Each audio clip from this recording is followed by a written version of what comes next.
In this episode, we'll be going through 11 things that will be different when the Premier League finally returns to our screens. Coming up.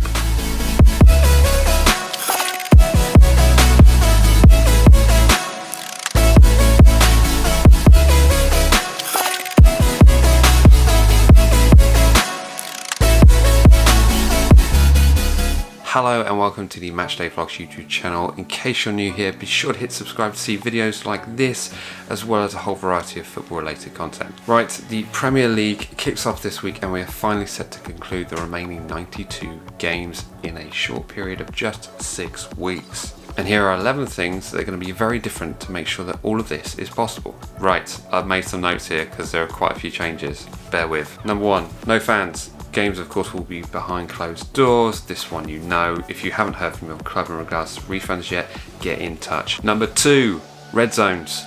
This zone includes the pitch, the tunnel, technical areas, and will be limited to 110 people.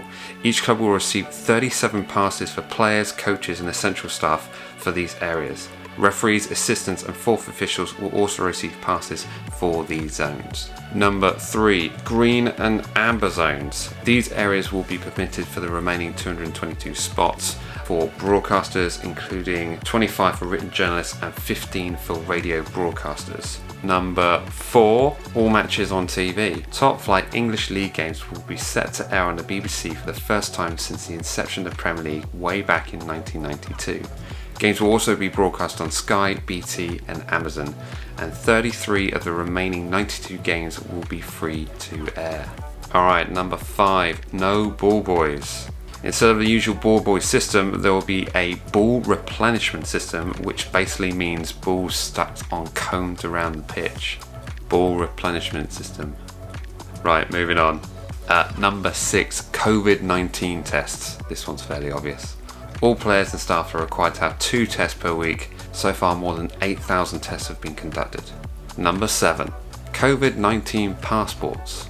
On arrival to the games, players and staff will need to present a clinical passport, including a barcode to prove they have been tested negative for COVID-19 in the previous 5 days. I wonder what that looks like. Number 8, changing rooms. Some changing rooms will be used, however, to ensure adequate spacing, function rooms will be commandeered. I haven't used commandeered. Teams will also appear on the pitch one by one to avoid the issue of crowding in the tunnel. Number 9, no home advantage.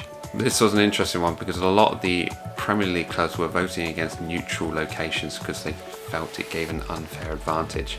But without the fans, is there a home advantage? The games in the Bundesliga, which restarted last month, has seen the percentage of home wins fall significantly. Number 10, handshakes. Fairly obvious one, this one. This pre-match ritual will be abandoned for obvious reasons. Players have been asked not to spit or clear their noses while playing, clearing the nose, and will use hand sanitizer when entering or exiting the field of play. Incidentally, they won't be expected to be wearing face masks on the bench as previously expected. And finally, number 11, we're having 5 substitutes. So for the remainder of the season, teams will be allowed to make 5 substitutions instead of the usual 3, and will be able to name 9 players for the bench as opposed to the usual 7. This change has been made due to the condensed period in which the games will be played. Obviously, when you've got 92 games being played over 6 weeks, it's pretty much a game every 3 days for these players. So there you have it, that's 11 differences that we will see for the remainder of this season. Hit the thumbs up button if you made it this far and let me know what you think. Will all these rule changes affect the results? Will it favour the top 6? Comment in the section below. Anyway, as always, don't forget to subscribe and thanks for watching. Right, see ya.